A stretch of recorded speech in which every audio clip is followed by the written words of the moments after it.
करते हैं। लोकसभा चुनाव 2024 का बिगुल बज चुका है। राजस्थान में 2 चरणों में मतदान होने वाला है।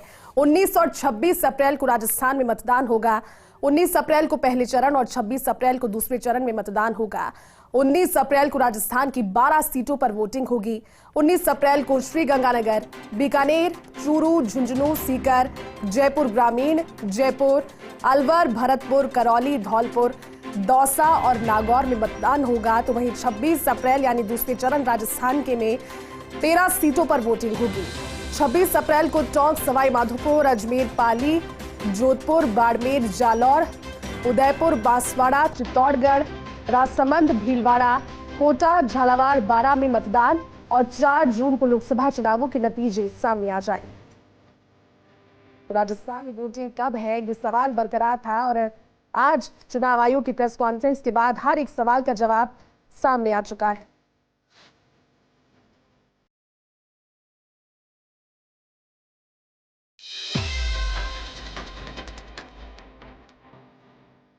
राजस्थान में 2 चरणों में चुनाव होने वाले हैं। 19 अप्रैल को राजस्थान की 12 सीटों पर वोटिंग और वोटिंग कौन कौन सी सीटों पर होगी ये भी आपको एक बार बता देते हैं। श्रीगंगानगर सीट पर 19 अप्रैल को वोटिंग। बीकानेर, चूरू, झुंझुनू, सीकर, जयपुर ग्रामीण, जयपुर, अलवर, भरतपुर, करौली, धौलपुर, दौसा और नागौर में मतदान। यानी कि 19 अप्रैल को भी राजस्थान की 25 लोकसभा सीटों में से 12 सीटों पर जब वोटिंग होगी तो कई हॉट सीट्स भी 19 अप्रैल यानी पहले चरण में शामिल है। और 26 अप्रैल राजस्थान की वोटिंग का दूसरा चरण रहेगा। 13 सीटों पर वोटिंग होगी। 26 अप्रैल को टोंक, सवाई माधोपुर, अजमेर, पाली, जोधपुर, बाड़मेर, जालौर, उदयपुर, बांसवाड़ा, चित्तौड़गढ़, राजसमंद, भीलवाड़ा, कोटा, झालावाड़, बारां में मतदान होगा। 4 जून को नतीजों का इंतजार खत्म हो जाएगा और फर्स्ट इंडिया न्यूज पर मेगा कवरेज के जरिए सबसे पहले सटीक नतीजे 4 जून को सुबह से ही आप देख पाएंगे। चुनाव आयोग की प्रेस कॉन्फ्रेंस हुई। देश भर में 7 चरणों में चुनाव होंगे। राजस्थान में 2 चरणों में चुनाव होंगे। चलिए, प्रतिक्रिया आप लगातार सुन रहे हैं फर्स्ट इंडिया के जरिए। जोधपुर का रुख करते हैं। हमारे साथ सहयोगी राजीव गौड़ लाइव जुड़ चुके हैं। राजीव, इंतजार खत्म हो गया है। चुनाव आयोग की प्रेस कॉन्फ्रेंस हुई और अब परीक्षा की तारीख सामने आ गई है राजीव। और परीक्षा से लेकर तारीख के बाद में अब जो समय है, हर घंटा बहुत इंपॉर्टेंट। जोधपुर की बात करें तो जोधपुर सीट पर भी लगातार कोशिशें की जा रही है, मेहनत की जा रही है। क्या पूरी और मेहनत रहेगी आने वाले दिनों के लिए राजीव?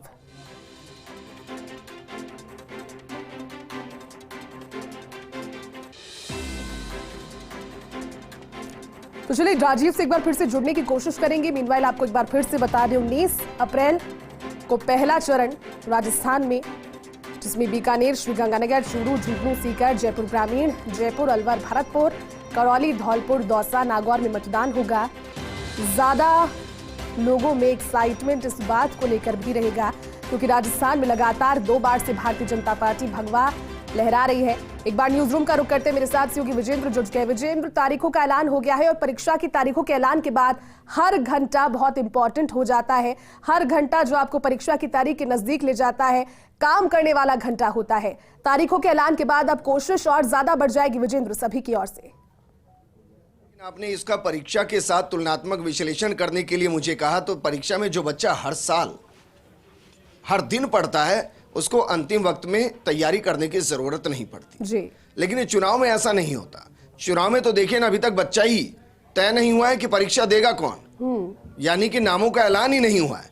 तो मेहनत तो करनी पड़ेगी और अभिभावकों को भी करनी पड़ेगी। बहरहाल हमारे साथ डॉक्टर ऋतुराज जी हैं। ऋतुराज जी, अगर पूरे राजस्थान की बात की जाए तो जो 25 सीटें हैं उनमें से सबसे ज्यादा संवेदनशील सीटें कौन सी है, जहां सबसे ज्यादा मैन पावर लगती है, जहां सबसे ज्यादा बूथ होते हैं, और आदर्श बूथ की स्थिति इस बार क्या रहने वाली है?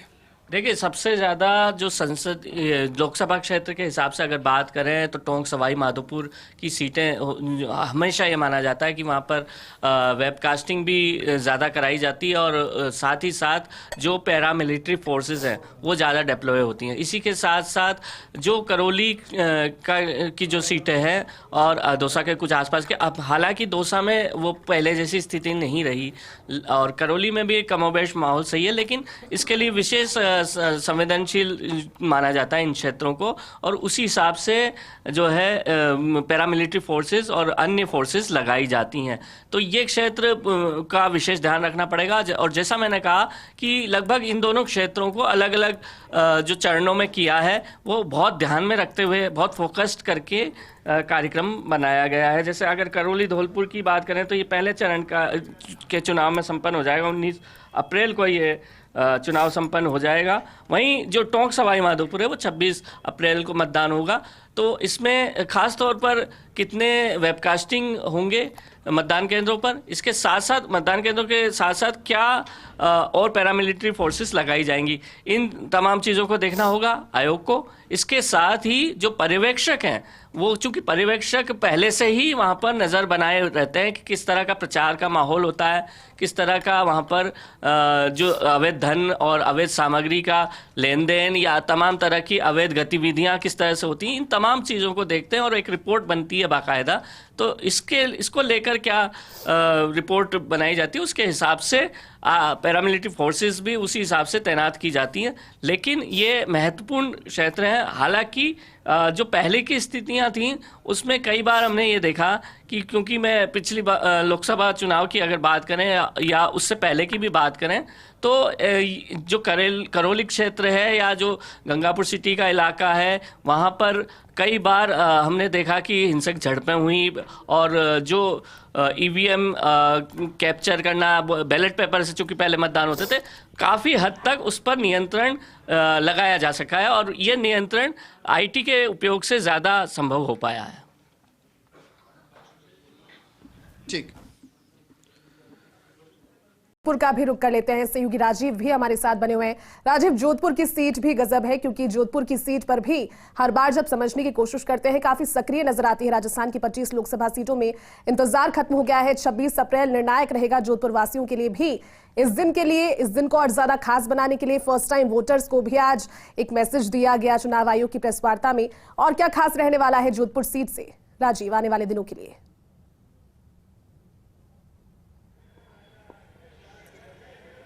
देखिए, जोधपुर जो है मारवाड़ का सिंहद्वार है, यह सबसे बड़ी राजनीति का गढ़ है और ऐसे में समझा जा सकता है कि जिस तरीके से चुनाव के जो अलग अलग चरण हैं, आप एक बार उनको जोड़कर, जो सहयोगी भवानी सिंह ने एक महत्वपूर्ण जानकारी ये भी दी है कि उन सब मूल्यांक को जोड़ते हैं 111 होता है और निम्रोजिकल के अंदर ये बड़ा शुभ होता है। लोकतंत्र के पर्व के लिए हर कोई चाहता है कि शांतिपूर्ण तरीके से मतदान हो। इस बात को ध्यान में रखते हुए आईजी विकास कुमार से लेकर के यहाँ के संभागीय बीएल मेहरा, जिला निर्वाचन अधिकारी गौरव अग्रवाल से लेकर के पुलिस कमिश्नर राजेंद्र सिंह, इन्होंने तमाम तैयारियां पहले से पूरी कर चुके हैं। स्वीप कार्यक्रम के तहत लोगों को अधिक से अधिक मतदान करने के लिए प्रेरित किया जा चुका है।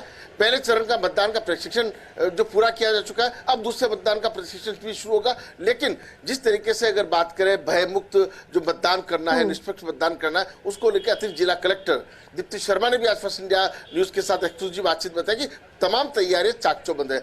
अब बात कर लेते हैं कि ये बड़ा गढ़ है, क्योंकि जिस तरीके से अगर पूर्व मुख्यमंत्री अशोक गहलोत का ये गढ़ रहा है, गजेंद्र सिंह शेखावत लगातार 10 सालों से यहाँ से केंद्रीय मंत्री है वो, और वहीं दूसरी ओर इस बार सचिन पायलट के खास से करण सिंह उचियाड़ा मैदान में है।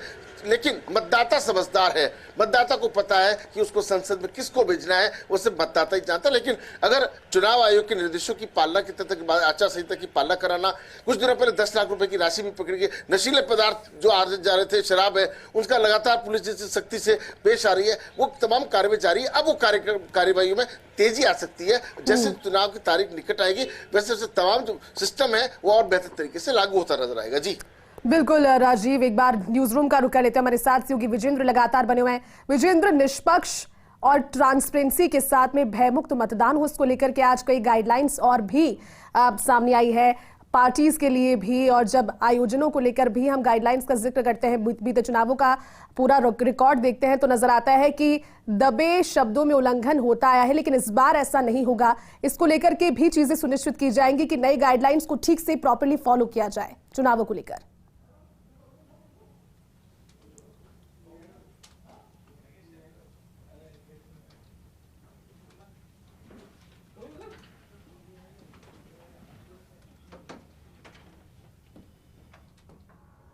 यदि सवाल मुझसे है जी विजेंद्र, सवाल आपसे ये था कि भयमुक्त मतदान को लेकर के कोशिशें लगातार हर बार की जाती है, लेकिन इस बार नई गाइडलाइंस में भी कुछ और पॉइंट्स को ऐड किया गया है भयमुक्त और निष्पक्ष ट्रांसपेरेंसी के साथ मतदान को लेकर।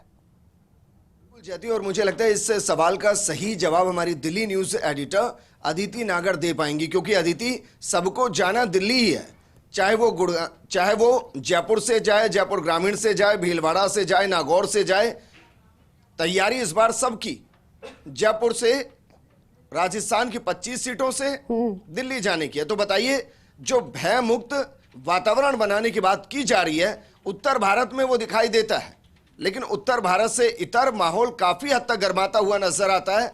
बीजेपी का फोकस किधर रहेगा और जो 25 सीटें हैं उसको लेकर आपको क्या लग रहा है कि अब दोनों पार्टियों की रणनीति क्या रहेगी?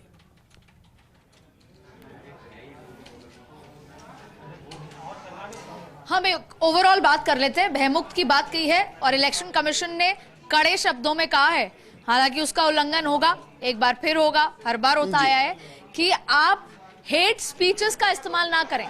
हेट स्पीचेस पर कड़ी कार्रवाई होगी। और भी वो शायराना अंदाज में काफी कुछ कह गए कि ऐसा मत करिएगा, इस तरह की बयानबाजी पॉलिटिकल पार्टी के बीच में ना हो कि कभी वापस दोस्ती करनी पड़े तो शर्मिंदगी हो।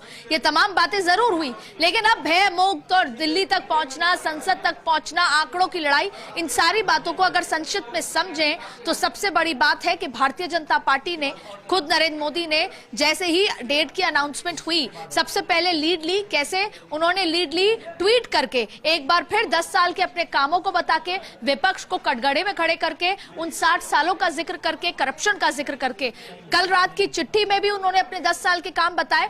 भारतीय जनता पार्टी कोई एक मौका नहीं छोड़ रही कि वो जनता के मस्तिष्क पर उन 10 सालों के कामों की छाप ना छोड़े। लेकिन अब चुनौती कहां है, भय कहां है? भारतीय जनता पार्टी का भय है कि सैचुरेशन पॉइंट आया है। भले ही राजस्थान 25 की 25 सीटें, ऐसे पूरे नॉर्थ की बात करें, लेकिन सैचुरेशन को सैचुरेशन इसलिए ही कहा जाता है क्योंकि हर बार 100 में से 100 शायद ना आ पाए।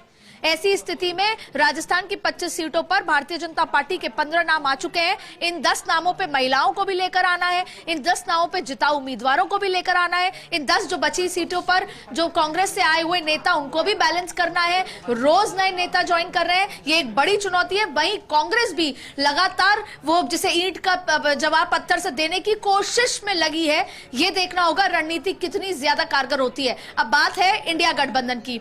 भारतीय जनता पार्टी की चुनौती है कि नॉर्थ में वो 100 आउट ऑफ 100 लेकर आना और साउथ के दिल में कमल खिलाना, क्योंकि इससे ये जो 400 पार की बात और ये सब तो महत्वपूर्ण है ही, लेकिन उससे ज्यादा व्यापक तरीके से नरेंद्र मोदी का पूरे देश में एक्सेप्टेंस है। क्योंकि अभी तो क्या जाता है कि नॉर्थ की पार्टी है, नॉर्थ में हम चेहरा हैं, लेकिन साउथ में अगर जीत होती है तो ये माना जाएगा कि साउथ के लोगों ने भी नरेंद्र मोदी के उस ऑरे को, उस तेज को एक्सेप्ट कर लिया है, उनको लीडर मान लिया है। दूसरी बड़ी बात है कि भारतीय जनता पार्टी का भी पूरे देश में प्रख्यात तरीके से प्रचार होना या उनकी एक्सेप्टेंस होना, अभी फिर उनको नॉर्थ की पार्टी माना जाता है। इंडिया गठबंधन के पास चुनौती सबसे बड़ी है, ना एजेंडा है, ना मुद्दे हैं, ना एकजुटता है, ना वर्कर्स हैं, ना ग्रास रूट पे लोग हैं, और ना एकजुटता है, और सबसे बड़ी बात कोई चेहरा नहीं है।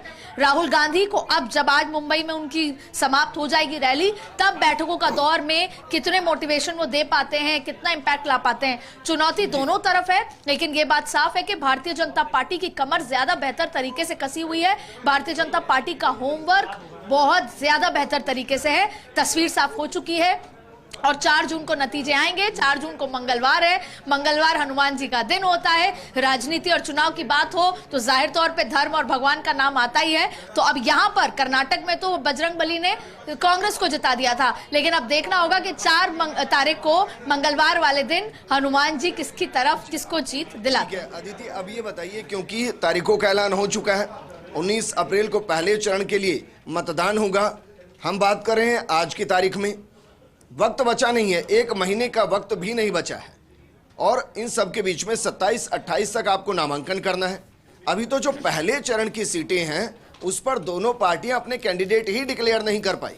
तो मानकर चलें इसी 1-2 दिन के अंदर कैंडिडेट डिक्लेयर होंगे, या फिर ये भी देख सकते हैं कि कल नामांकन होना है और आज कैंडिडेट की घोषणा हो रही है।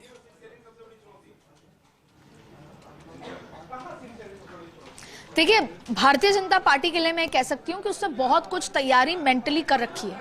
जो टॉप 4 लोग हैं, नरेंद्र मोदी, अमित शाह, BL संतोष, JP नड्डा, उन्होंने काफी सारी तैयारी की हुई है। उनको पता है किसका टिकट कहाँ काटना है तो किसको देना है। आप VK सिंह की बात करें, आप मेनका गांधी की बात करें, आप ऐसे तमाम वरुण गांधी से लेकर तमाम नाम, उनको पता है इनकी काट के किसको देनी है, नए लोगों को लाना है तो किसको। तो ये तमाम, जैसे राजस्थान की हम 10 सीटों का जिक्र करें तो प्रधानमंत्री मोदी ने कहा कि जाओ 6 महिलाएं ढूंढ के लाओ।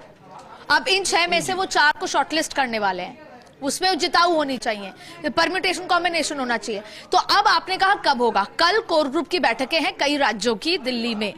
प्रधानमंत्री नरेंद्र मोदी लगातार दौरे पर हैं, अब वो वापस लौट कर आ रहे हैं। 17-18 को कोर ग्रुप की बैठक ही मानी जा रही है और उसके बाद अब कोर ग्रुप की बैठक होगी, टिकट अनाउंस होंगे। कोर ग्रुप की बैठक होगी, टिकट अनाउंस होंगे। ठीक वैसे ही अब आगे आने वाले दिनों में, कल दोपहर में स्क्रीनिंग कमेटी कांग्रेस की हुई थी राजस्थान की, वैसे ही लगातार उत्तर प्रदेश की स्क्रीनिंग अलग अलग हो रही है और अब जल्द से जल्द टिकट करना, अनाउंस करने की मजबूरी और टाइम स्ट्रेन भी आ चुका है। लेकिन ये बात एक बार फिर मैं कहूंगी, क्योंकि मैं बहुत क्लोजली यहां पर देख रही हूं, भारतीय जनता पार्टी की जो मानसिक तैयारी है वो बहुत ज्यादा बेहतर है बजाय के इंडिया गठबंधन की। हाँ, दोनों ही पार्टी में एक चीज कॉमन है, इंडिया जो भारतीय जनता पार्टी है उसके जो अलायंस की बात चल रही है, सीट शेयरिंग, उसमें बहुत ज्यादा आपस में खींचतान चल रही है, चाहे वो बिहार हो, बिहार को 7 चरणों में किया है। वहीं इंडिया गठबंधन की भी जो सीट शेयरिंग है उसमें भी काफी खींचतान है। ये दोनों के लिए काफी बड़ा इशू है। पारस नाराज हो चुके हैं बिहार में, चिराग को मना लिया है और ग्राउंड रियलिटी के हिसाब से, रिपोर्ट के हिसाब से करने की कोशिश की जा रही है। कहीं पर गठबंधन है, कहीं पर नहीं है। अदिति, मेरे साथ एक खास पैनल यहाँ पर भी बना हुआ है, लेकिन एक और सवाल मैं आपसे चाहूंगा कि उसका शॉर्ट में आप जवाब दें। बीजेपी अपने दिग्गजों को उतारती है और दिग्गजों के टिकट काटती भी है। कांग्रेस जब ये कह रही है कि देश का शायद ये अंतिम चुनाव हो सकता है, ऐसे में जो कांग्रेस के दिग्गज नेता हैं वो दूरी क्यों बनाए हुए हैं चुनाव से? आपको लग रहा है कि बीजेपी सहित राजस्थान की जो अगली कांग्रेस की लिस्ट आएगी उसमें आपको दिग्गज दिखाई दे सकते हैं, या सबने अपने अपने बहाने बनाए और निकल लिए कि नहीं, अभी हम चुनाव नहीं लड़ रहे, हमारे पास कुछ और जिम्मेदारियां? अब जो मैं बोलने वाली हूं, अगर हमारे पैनल में कोई कांग्रेस के नेता बैठे हैं तो उनको शायद अच्छा ना लगे, लेकिन वो मन में एक्सेप्ट करेंगे कि मैं सही बोल रही हूं। मैं ये बोलना चाह रही हूं, सारे राज्यसभा के सांसदों को ये कह दिया गया, चाहे पीयूष गोयल हो, सीनियर नेता, कि जाओ चुनाव लड़ो, राज्यसभा नहीं मिलेगी, अगर सरकार में रहना है चुनाव लड़ो। दिग्गजों को चुनाव में उतारा गया, कईयों की टिकट कटी भी, लेकिन कांग्रेस में कोई धुरी ऐसी नहीं है जो ये कहे कि आओ चुनाव लड़ो। अगर टॉक सवाई माधोपुर से सचिन पायलट का ऑरा है तो आओ चुनाव लड़ो, जोधपुर से अगर अशोक गहलोत का ऑरा है तो आओ चुनाव। ये दबी जबान में कहा जा रहा है कि सीकर से डोटासरा जी को लड़ना चाहिए, लेकिन किसी की हिम्मत ये नहीं है कि कहें कि नहीं आप लड़िए। जिताऊ उम्मीदवार कोई और है ही नहीं, अलायंस की बात चल रही है, लेकिन नेता उतरना नहीं चाहते। वजह यह है कि वो मानसिक हार, परसेप्शन की हार कांग्रेस कहीं ना कहीं मान चुकी है। वो ना तो पैसा खर्च करना चाहते हैं कि चुनाव तो हारेंगे ही, क्यों पैसा खर्च करें, नाम खराब करें। इसलिए ऐसी स्थिति में उन लोगों को ढूंढा जा रहा है जो अपने आप पैसे भी लगा सके चुनाव में और थोड़ी बहुत टक्कर दे सके, वरना कम से कम चुनाव में तो उतर ही सके। और ये सत्य है, इसलिए अगली जो सूची है, भूपेश बघेल खुद चुनाव लड़ना चाहते थे, इसलिए उतरे खुद। केसी वेणुगोपाल चुनाव नहीं लड़ना चाहते थे, लेकिन राहुल गांधी के प्रेशर में वो उतरे, लेकिन वो भी नहीं लड़ना चाहते थे। मल्लिकार्जुन खड़गे कह रहे हैं मैं उतर सकता हूं, मैं लड़ सकता हूं, लेकिन ज्यादातर दिग्गज नेता चुनाव में इसलिए नहीं उतर रहे क्योंकि वजह है हार का डर। लोकसभा चुनावों की तारीखों का ऐलान हो गया है, आपको सुनवाते हैं। सतीश पूनिया मीडिया से मुखातिब हो रहे हैं, क्या कुछ कह रहे हैं? अर्थव्यवस्था से लेकर बुनियादी विकास तक जो सोपान तय किए हैं, आज विश्व की 5वीं बड़ी अर्थव्यवस्था और उसके साथ जुड़ी हुई अनेक चीजें हैं। मुझे लगता है कि जब प्रधानमंत्री जी 2024 में जब जा रहे हैं तो 2047 की जब बात करते हैं तो इसका मतलब ये साफ है कि ये दूरदृष्टि का चुनाव है, विजन का चुनाव है और भविष्य के संकल्प का चुनाव है। इसलिए 2024 का जो चुनाव है, जो वोट है, वो भविष्य के लिए होगा। एक वोट एंटी इनकम्बेंसी के लिए था, एक वोट उसके लिए ट्रस्ट के लिए था और ये वोट फ्यूचर के लिए है। तो मुझे लगता है कि मैंडेट तय है, मोदी जी की हैट्रिक बनेगी, मिशन 25 पूरा होगा, मिशन 370 पूरा होगा और 400 पार होगा। 10 सीटें और रह रही हैं अभी, तो क्या आप भी कहीं से मैदान में आ रहे हैं? मैं तो पार्टी के काम से मैदान में हूँ, अभी भी जम्मू कश्मीर से आया हूँ, तो पार्टी जिस मैदान में जो काम देगी वो करूँगा। बाकी क्योंकि एक अपनी निर्धारित प्रक्रिया होती है, पार्टी को एक पूरी तरीके से स्क्रीनिंग में जो समय लगता है, तो जैसे योग्य समय पर उसकी भी बचे लोगों की घोषणा होगी। सतीश भाई साहब, एक तरफ मोदी जी की गारंटी है, दूसरी तरफ राहुल गांधी अपनी यात्राओं में गारंटी दे रहे हैं। राहुल गांधी की गारंटी तो चीन के खिलौनों की तरह है कि जिसकी कोई मियाद नहीं है, कभी बिखर जाए। तो राहुल गांधी की पार्टी की, राहुल गांधी के खानदान की गारंटी को देश ने नकार दिया है। इसलिए अब तो एक ही गारंटी चलेगी, मोदी की गारंटी चलेगी और 2047 में विकसित भारत के संकल्प की गारंटी चलेगी। Thank you. तो देखिए, सतीश पुनिया को आप सुन रहे थे, उन्होंने साफ तौर पर इस चीज का जिक्र किया कि फ्यूचरिस्टिक चुनाव है, विजन जो है वो दूरदृष्टि का है प्रधानमंत्री नरेंद्र मोदी का, और ये कहते हुए उन्होंने स्पष्ट कर दिया कि 2024 ही नहीं बल्कि आगे भी भारत को 2037 तक विकसित राष्ट्र बनाने का जो संकल्प प्रधानमंत्री नरेंद्र मोदी ने लिया है, उसके लिए भारतीय जनता पार्टी का हर कार्यकर्ता मैदान में है। बहरहाल लोकसभा चुनाव 2024 की तारीखों का ऐलान हो चुका है। चलिए आपको ग्राफिक्स के जरिए समझाते हैं, क्योंकि ग्राफिक्स के जरिए बेहतर तरीके से आप समझ पाएंगे।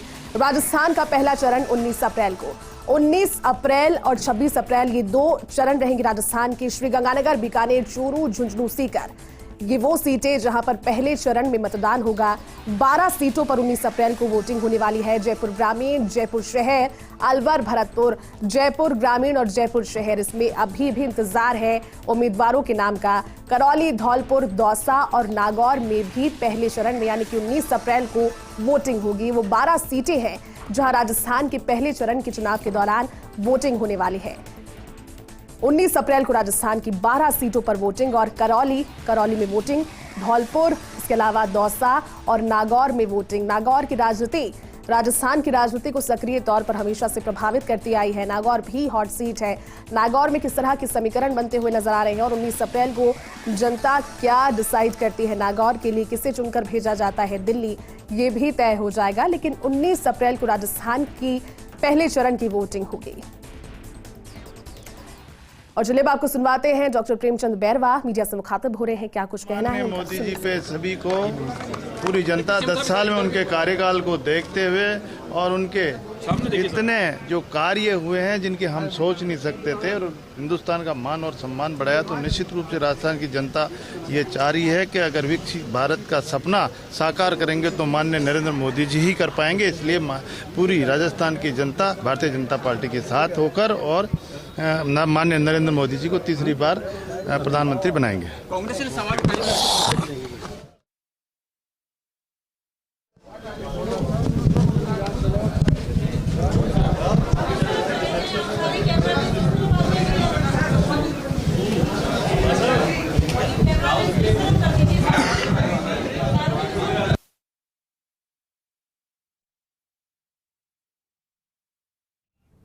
तो देखिए, तारीखों के ऐलान के साथ में ही अब पार्टीज के लिए डोज एंड डूंट्स को भी अब सभी को सामने चुनाव आयोग ने रख दिया है। जोधपुर का एक बार रुक करते हैं, सहयोगी राजीव हमारे साथ लगातार बने हुए हैं। राजीव, चुनाव आयोग की ओर से प्रेस कॉन्फ्रेंस में क्या डूज होने चाहिए, क्या डोंट्स होने चाहिए, साफ तौर पर स्पष्ट कर दिया है।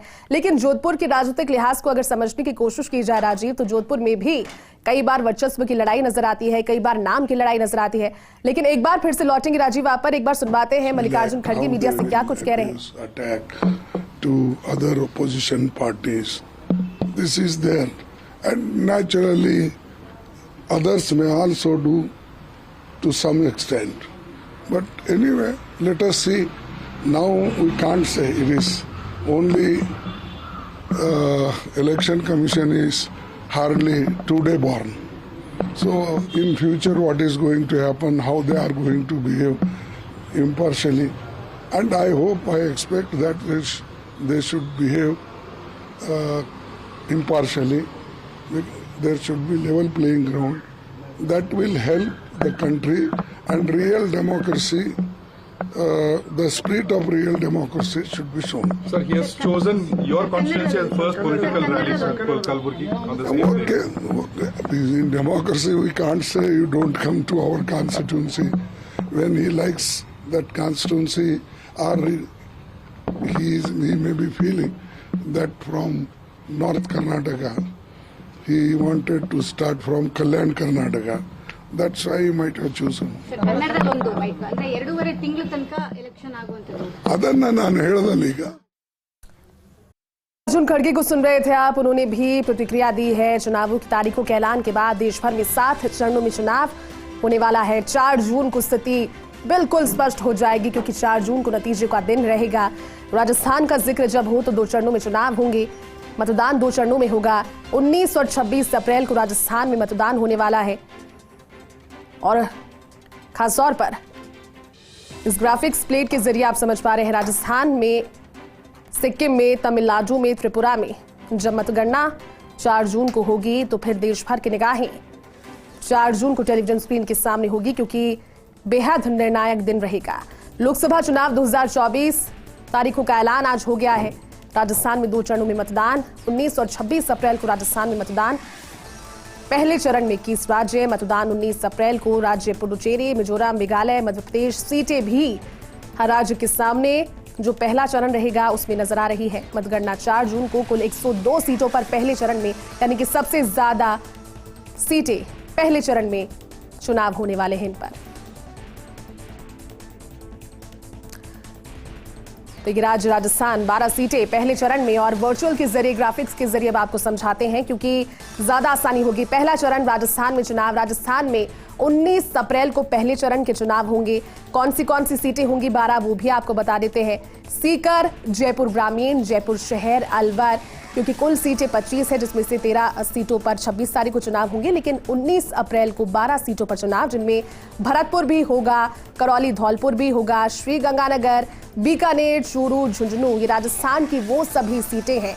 19 अप्रैल इसलिए बहुत खास है क्योंकि राजस्थान की कई ऐसी सीटें 19 अप्रैल में शामिल रहेंगी जो कि हॉट सीट्स कही जाती है, सक्रिय सीट्स कही जाती है, निर्णायक कही जाती है।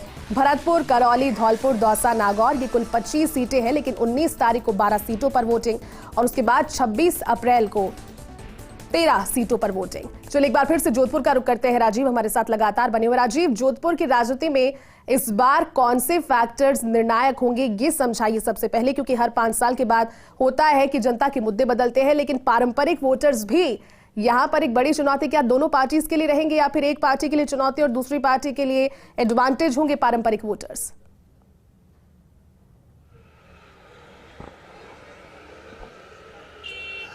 देखिए, जिस तरह का अनुभव कहता है उस आधार पर अगर देखें तो बार बार हैट्रिक बनने की बात कही जा रही है। और देखिए, जिस तरीके से हम लोग पिछले, जैसे ही विधानसभा चुनाव खत्म हुए उसके बाद से और उसके पहले से भी यही चर्चा चल रही थी। तो हमारी सीनियर जो अदिति नागर कह भी रही थी कि जिस तरीके से बीजेपी ने पहले से तैयारी कर रखी है, मानसिक रूप से जो तैयारी कर रखी है, और उसका कहीं ना कहीं असर साफ तौर पे हैट्रिक को लेकर के ज्योतिषी भी अपनी अपनी राय व्यक्त कर चुके हैं। लेकिन अगर मारवाड़ की राजनीति के इन 4 सीटों की बात करें तो कहीं ना कहीं, चाहे जोधपुर की बात करें, पाली की बात करें, जालौर की बात करें, बाड़मेर जैसलमेर की बात करें, तो इस वक्त कहा जा सकता है तो मोदी है तो मुमकिन है। क्योंकि लोगों को लगता है ये जो 10 सालों में जो बड़े बड़े फैसले हुए हैं, लेकिन कहना जल्दबाजी होगा कि मतदाता का मन पढ़ना बड़ा मुश्किल काम होता है। मतदाता कब क्या करवट ले ले किसी को पता नहीं चलता। ऐसे में कुछ भी कहना जल्दबाजी होगा, लेकिन ये जरूर कहा जा सकता है कि 10 साल में जो यहाँ पर प्रतिनिधित्व के रूप में गजेंद्र सिंह शेखावत ने दो बार केंद्रीय मंत्री, पिछली बार की बात करें केंद्रीय राज्य मंत्री थे, इस बार कैबिनेट मिनिस्टर रहे हैं। तो जिस तरीके से उनमें और नरेंद्र मोदी के जो वादे किए हुए हैं, प्लस अगर देखें सचिन पायलट के खास करण से उशियाला चुनावी मैदान में है, अब उनका जो 20 साल का पॉलिटिकल करियर है, उन दोनों की अगर परीक्षा की घड़ी है, और निश्चित रूप से मतदाता समझदार है, मतदाता जागरूक है, मतदाता जानता है कि किसको वोट देने से कितना विकास होना है, कैसे विकास होना है, कैसे तस्वीर बदली जानी है। और लोकतंत्र का जो पर्व है, इसमें सबसे बड़ी खूबसूरती यही होती है कि निष्पक्ष चुनाव होते हैं, एक मतदाता भयमुक्त माहौल में जाकर के अपना वोट डालता है और लोकतंत्र के पर्व में खुशी खुशी शामिल होता है, अपने वोट की आहुति देता है। तो जो पुलिस प्रशासन है, जिला प्रशासन है, तैयारियां पूरी कर ली गई है। और स्विफ्ट की बात करें, जिससे कि लोगों तक अधिक से अधिक मैसेज दे सके कि उनको वोट देना है, उन सबको लेकर तैयारियां चाक चौबंद है। ये वही जोधपुर है जो चाहे राजस्थान की सरकार बने, चाहे केंद्र की दिल्ली की सरकार बने, महत्वपूर्ण भूमिका निभाती आई है। और निश्चित रूप से जिस तरह से पॉलिटिकल पंडित कहते आ रहे हैं, तो उसमें लगता है भेड़ चाल जो कहें, अगर पॉलिटिकल एंगल से बात करें, जिसका इस वक्त अगर ऑरा की बात करें, जो आदित्य नागर ने थोड़ी देर पहले एक शब्द यूज किया था, नरेंद्र मोदी का ऑरा ही कुछ इस तरह का, लेकिन कहना कुछ जल्दबाजी होगा, क्योंकि एक बार वोट हो जाने के बाद जब 4 जून को मंगलवार है, और मंगलवार जो है बालाजी का वार है, संकट में किसका साथ देते हैं, किसका संकट दूर करते हैं, ये आने वाला वक्त जो है वो 4 जून को पता लगेगा। जी बिल्कुल राजीव, तारीख आने वाली बताएगी 4 जून की निर्णायक तस्वीर क्या होती है। लेकिन राजीव, अगर इसे इस ढंग से समझने की कोशिश की जाए, हर चुनावों के मुद्दे होते हैं, चुनावों के मुद्दे कहीं ना कहीं एक निर्णायक फैक्टर की भूमिका निभाते हैं। जोधपुर में अगर इस बार चुनावी मुद्दों को देखा जाए, चुनावी मुद्दों को लेकर के लोगों की समझ कैसी है, इस बार विकास के मुद्दे को कितना प्रायोरिटी पर लोग रख रहे हैं, आपने लोगों से बातचीत भी की होगी, जोधपुर के वोटर्स का क्या मिजाज इस बार नजर आ रहा है राजीव?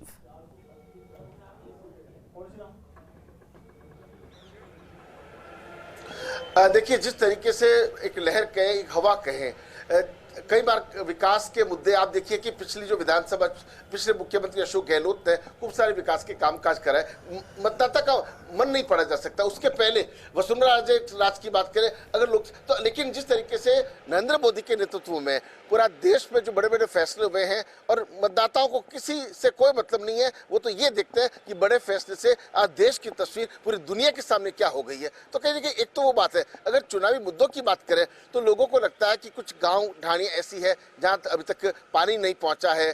जिस तरह से हमारी चीफ इंजीनियर से बात भी हुई थी, काफ़ी ऐसी ढाणी जैसलमेर के कुछ इलाके जहाँ तक पानी ही नहीं पहुँचा है। तो ऐसे में समझा जा सकता है कि जो मूलभूत सुविधाएं हैं जो सीधे केंद्र से जुड़ी है, केंद्र की योजनाओं से जुड़ी है, वहाँ की कुछ समस्याओं का समाधान कराना चाहिए। और वही जो मुद्दे हैं वो कांग्रेस के मुद्दे हैं, जो काम नहीं हो पाए केंद्र की सरकार द्वारा या पिछले सांसद द्वारा कोशिश करने के बाद रिजल्ट नहीं आ पाए, तो ऐसे में माना जा रहा है कि वही मुद्दे उनके लिए होंगे। लेकिन अभी भी हम तो एक ही बात कहेंगे, मतदाता सब कुछ जानता है, मतदाता का बिल्कुल राजीव, आपको रोकना चाहेंगे, एक बार हमारे सहयोगी दिनेश डांगी का रुख करते हैं। दिनेश, चुनावों की तारीखों का ऐलान हो गया है और पार्टियों ने भी कमर कस ली है। कांग्रेस पार्टी अभी भी उम्मीदवारों पर लगातार मंथन कर रही है, आप कहां मौजूद हैं और क्या प्रतिक्रिया वहां से चुनावों की तारीखों के ऐलान के बाद? देखिए, तारीखों का ऐलान हो चुका है और राजस्थान में 2 फेज में चुनाव होंगे। मेरे साथ नेता प्रतिपक्ष टीकाराम जूली मौजूद है, उनसे बातचीत करते हैं क्या कांग्रेस की तैयारियां हैं 25 सीटों के लिए। सर, आज तारीखों का ऐलान हो चुका है, कांग्रेस की क्या तैयारी पूरी है। संगठन के रूप में पूरे प्रदेश के अंदर कांग्रेस का संगठन मजबूती से काम कर रहा है। लगातार हमने कोऑर्डिनेटर लगा के जो लोकसभा वाइज सभी ब्लॉकों तक गए हैं और संगठन की जो तैयारी है वो पूरी हो चुकी है। 10 टिकटें हमने घोषित कर दी हैं, 15 टिकटें हमारी बहुत ही जल्दी घोषित होने वाली हैं। उसके ऊपर भी स्टेट की जो कमेटी है उसकी मीटिंगें हो चुकी हैं, स्क्रीनिंग हो चुकी है। एक सीसी हमारी हो गई थी, बहुत ही जल्दी दूसरी सीसी होगी, तो उसके अंदर मैं समझता हूँ काफ़ी नाम हमारे राजस्थान के क्लियर हो जाएंगे। सर, किसकी गारंटी इस बार जीतेगी? आपके राहुल गांधी कांग्रेस पार्टी भी कई गारंटी महिलाओं के लिए, किसानों के लिए दे रही है। कांग्रेस की गारंटी जीतेंगी। कांग्रेस ने हमेशा आम आदमी को साथ लेके चलने का काम किया है, इस देश के आम आवाम के लिए गारंटी दी है। मोदी की गारंटी क्या है? मोदी की गारंटी थी 100 दिन में काला धन लाने की, 2 करोड़ युवाओं को रोजगार दिलाने की, डॉलर रुपया बरोबर करने की, किसान की आमदनी दुगनी करने की, गरीबी हटाने की, महंगाई कम करने की, आतंकवाद खत्म करने की, भ्रष्टाचार खत्म करने की। आज हो गई क्या गारंटियां पूरी? एक भी गारंटी पूरी नहीं है। आगे से आगे नई गारंटियां देके लोगों को गुमराह किया जा रहा है, छलवा करने का काम किया जा रहा है। मोदी की गारंटी फैले पूरे देश की जनता जान चुकी है। पहले चरण 19 अप्रैल को आपने अभी केवल 5 सीटों पर उम्मीदवार डिक्लेयर किए गए, 7 सीटों पर आपको उम्मीदवार घोषित करने, जो पहले चरण में वोटिंग होगी। बहुत ही जल्दी मैं समझता हूँ पहले और दूसरे चरण की जो हमारी तैयारी है, एक्सरसाइज है स्टेट लेवल की, वो सारी कंप्लीट हो चुकी है। बहुत ही जल्दी हम करेंगे। चुनाव को आप किस नज़रिए से देखते हैं, क्योंकि आपके सामने बड़ी चुनौती है, किस तरह हार की हैट्रिक राजस्थान में रोका जाए और खाता खोला जाए? बीजेपी से ज़्यादा सीटें राजस्थान के अंदर हम जीतेंगे। ये सब एक दिखावा है, आवरण है जो बीजेपी बनाना चाह रही है।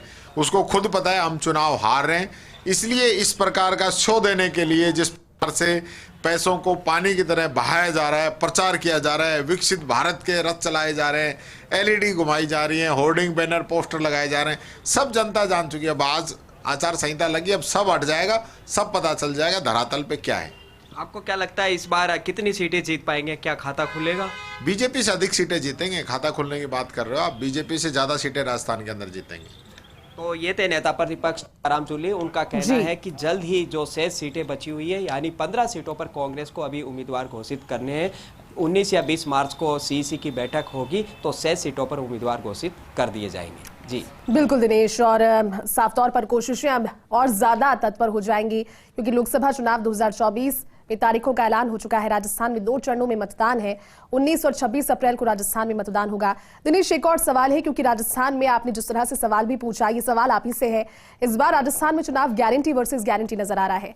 भारतीय जनता पार्टी के प्रधानमंत्री नरेंद्र मोदी की गारंटी और राहुल गांधी की गारंटी एक और।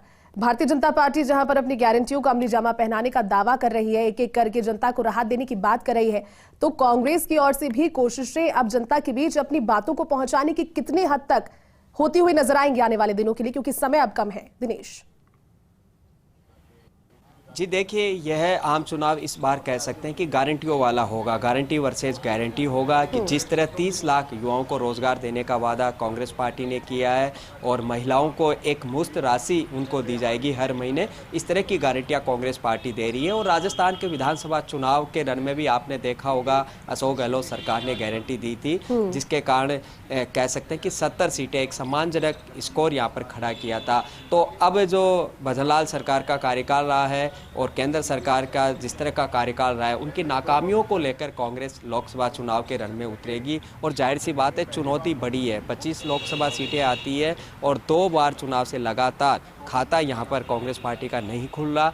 10 उम्मीदवार अब तक कांग्रेस पार्टी घोषित यहाँ पर कर चुकी है। तो कांग्रेस नेताओं का दावा है कि जो महंगाई है, बेरोजगारी है, जैसे मूलभूत मुद्दे, उन मुद्दों को लेकर हम जनता के बीच में जाएंगे और राजस्थान में इस बार हम चौंकाने वाला परिणाम देंगे। ये दावा कांग्रेस पार्टी की तरफ से यहाँ पर किया जा रहा है। तो किस तरह इस चुनौती को इस बार पार यहाँ पर पाती है कांग्रेस पार्टी, ये गौर करने वाली बात होगी। और यहाँ नेताओं के बगल में ही पीसीसी चीफ गोविंद सिंह डोटासरा का आवास है, वहाँ पर भी नेताओं की जो भीड़ है वो यहाँ पर जुटने लगी है। और अशोक गहलोत, गोविंद सिंह डोटासरा बिल्कुल दिनेश, भारतीय जनता पार्टी की कोशिश जहाँ 2 बार के रिकॉर्ड को बरकरार रखने की रहेगी, तो कांग्रेस पार्टी की कोशिश इस बार बदलाव की रहेगी। शुक्रिया दिनेश आपका हमारे साथ जुड़ने के लिए और इस बातचीत के लिए।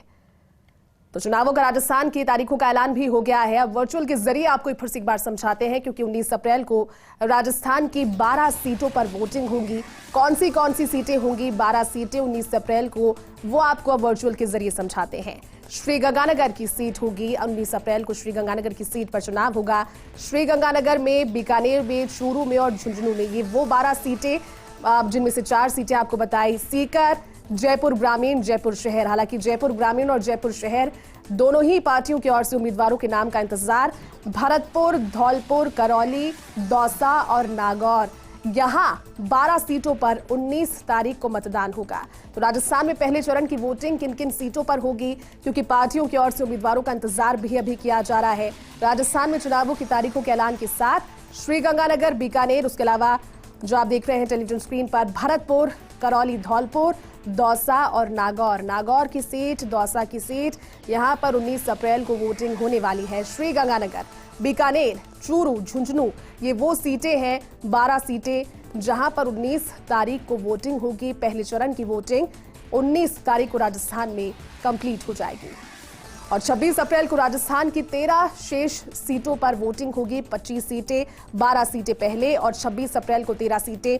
टोंक, अजमेर, पाली और जोधपुर, ये महत्वपूर्ण सीटें। बाड़मेर, जालौर, उदयपुर और बांसवाड़ा, शेष 13 सीटें जिन पर 26 अप्रैल यानी राजस्थान के दूसरे चरण में वोटिंग होगी।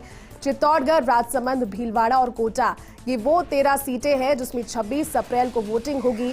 झालावाड़, टोंक, अजमेर, पाली यानी कि मारवाड़ का जब जिक्र होता है, जालौर, सिरोही, जोधपुर, पाली और साथ में टोंक, अजमेर, पाली, जोधपुर के अलावा राजसमंद, भीलवाड़ा, कोटा, झालावाड़, बारां में मतदान होगा। 4 जून को लोकसभा चुनावों के नतीजे आएंगे। देखना यह बेहद महत्वपूर्ण रहेगा कि राजस्थान की 25 लोकसभा सीटों में मिशन 25 का भारतीय जनता पार्टी का दावा एक बार फिर से क्या सच साबित होता है या फिर कांग्रेस पार्टी की कोशिशें रंग लाती है।